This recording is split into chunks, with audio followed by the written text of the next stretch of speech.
எல்லா தமிழ் மக்களுக்கும் என்னுடைய வணக்கம். இன்னைக்கு நம்ம கேரளா சமையல் ஒரு டீ டைம் ஸ்நாக்ஸ் தான் செய்ய போறாங்க. பேர் களியடைக்க.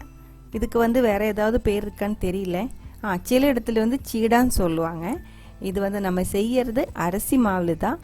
அதே மாதிரி ரொம்ப நாள் கெடாம நம்ம ஸ்டோர் பண்ணி வச்சு யூஸ் பண்ணிடலாம். எப்படி செய்யறேன்னு பார்த்துட்டு வரலாம்.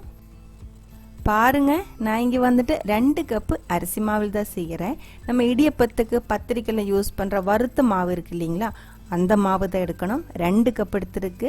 கூடவே 1 கப்பு துருவன தேங்காய். இந்த தேங்காய் கொஞ்சம் பச்சையாக இருக்குது அப்படின்னா நீங்கள் இதே மாதிரி கொஞ்சம் சூடு பண்ணி எடுத்துக்கோங்க. ஒரு 2 நிமிஷம் மீடியம் ஃப்ளேமில் வச்சு நல்லா சூடு பண்ணி அதோட அந்த ஈரமாக இருக்கிறது கொஞ்சம் ட்ரை பண்ணி எடுத்துக்கோங்க. வறுக்க வேண்டாம். இதே மாதிரி கொஞ்சம் ட்ரை பண்ணி எடுத்த மட்டும் போதும். இப்போ இது ஆற வச்சுக்கலாம். நம்ம மாவு பிசைஞ்சு எடுத்துக்கலாம். அதுக்காக ஒரு 3/4 டீஸ்பூன் உப்பு நான் இப்போ போட்டிருக்கு. அதிகமாக வேணா அப்புறமா போட்டுக்கலாம். இது பிசைறதுக்காக ஊற்றுற தண்ணி சுடுதண்ணியாக இருக்கணும். நான் 2 கப்பு மாவுக்கு 2.5 கப்பு தண்ணி கொதிக்க வச்சுருந்தேன். அது கொஞ்சம் கொஞ்சமாக ஊற்றி இதே மாதிரி ஒரு கரண்டி வச்சு மிக்ஸ் பண்ணி எடுத்துக்கோங்க. ஒன்றா ஊற்றாதீங்க, கம்மியாக ஊற்றி. இப்போ நான் எடுக்கிற மாவு ரெகுலராக எடுக்கிறதுனால எனக்கு தெரியும் 2 கப்பு மாவுக்கு 2.5 கப் தண்ணி போதும். இருந்தாலும் நீங்கள் செய்யும்போது ஒன்றா ஊற்ற வேண்டாம், கம்மியாக ஊற்றிக்கோங்க. எல்லா அரிசி மாவும் ஒரே மாதிரி இருக்காது. சிலது கொஞ்சம் அதிகமாக தண்ணி தேவைப்படும் பிசைறதுக்கு. கொஞ்சம் சில மாவு கொஞ்சம் கம்மியாக தண்ணி தேவைப்படும். அதனால நீங்கள் கொஞ்சமாக ஊற்றி இடியப்பத்தோட பதத்திலிருந்து இன்னும் கொஞ்சம் கட்டியாக இதே மாதிரி பிசைஞ்சு எடுத்துக்கோங்க. பாருங்கள், எல்லா பவுடருமே அந்த தண்ணியில் ஃபுல்லாக கோட்டாயிருக்கு. இப்போ இது நம்ம ஆற வச்சுக்கலாம். ஆறட்டும். இப்போ பாருங்க, சூடு பண்ணால் இந்த தேங்காய் இருக்கு இல்லைங்களா, இந்த தேங்காய் மிக்சிக்குள்ளே போட்டுக்கோங்க. கூடவே 1 டீஸ்பூன் ஃபுல்லாகவே நான் ஜீரகம் எடுத்துருக்கு. அதோட பாதி தேங்காய்க்குள்ளே போட்டிருக்கு, பாதி பிசையும் போது சேர்த்துடலாம். மாட்டி வச்சுக்கலாம். இப்போ இது க்ரஷ் பண்ணி எடுத்துக்கலாம். ரொம்ப அரைய வேண்டியதில்லை, ஒரே ஒரு சுத்து மட்டும் சுற்றி எடுத்துக்கலாம். இப்படி பண்ணும்போது அந்த ஜீரகத்தோட ஸ்மெல்லு நல்லா கிடைக்கும் நம்ம களியடைக்கைக்கு. அதே மாதிரி சாப்பிடும்போது கொஞ்சம் வாயில் கடிக்கிறதுக்கு நம்ம கொஞ்சம் ஜீரகம் மாற்றி வச்சிருக்கு இல்லைங்களா, அதுவும் தனியாக போட்டு கொடுத்துக்கலாம். இப்போ நம்ம மாவு நல்லா ஆறிடுச்சு. அதுக்குள்ளே அந்த க்ரஷ் பண்ண தேங்காயும் ஜீரகம் சேர்த்துருக்கு. கூடவே மிச்சம் அந்த ஜீரகம் ஒன்று ஆட் பண்ணியிருக்கு. மாவு பிசைறதுக்கு முன்னாடி கொஞ்சம் டேஸ்ட் பண்ணி பாருங்கள். நான் இப்போ பார்க்கும்போது கொஞ்சம் உப்பு கம்மியாக இருந்துச்சு, அதனால நான் மறுபடியும் கொஞ்சம் உப்பு போட்டு கொடுத்துருக்கேன்.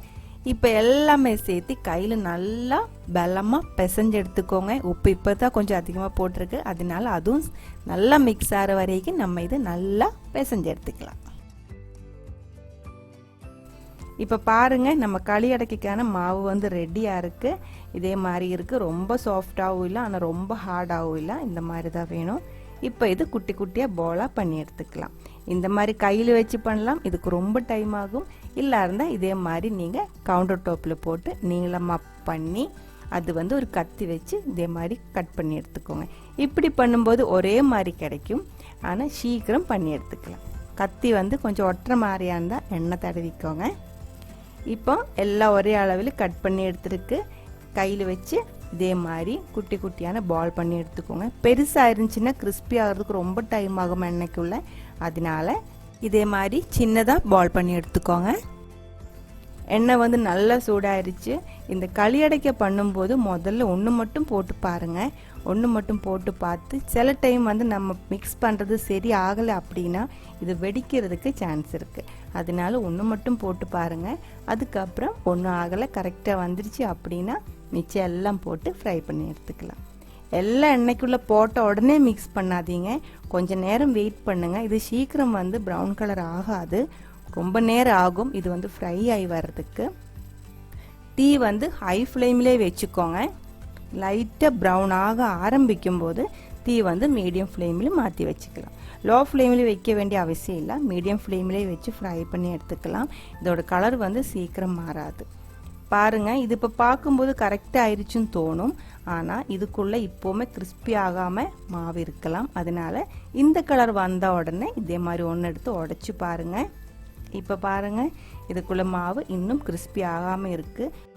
இன்னொரு 5 நிமிஷத்துக்கு அப்புறம் இப்போ பாருங்கள், நுரை எல்லாம் ஃபுல்லாக நின்றுச்சு.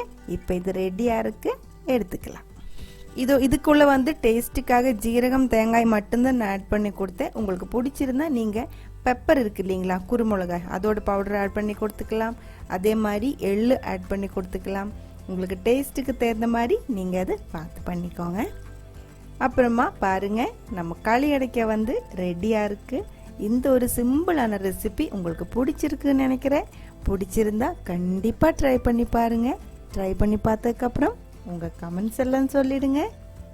இந்த சமையல் பிடிக்கிற ஃப்ரெண்ட்ஸுக்கு ஷேர் பண்ணி விட்டுக்கோங்க. நீங்கள் இதுவரைக்கும் கேரளா சமையலுக்கு கொடுத்துட்ருக்கிற சப்போர்ட்டுக்கு ரொம்ப ரொம்ப நன்றி. உடனே பார்க்கலாம் இன்னும் ஒரு ரெசிபியோட. அது வரைக்கும் வணக்கம்.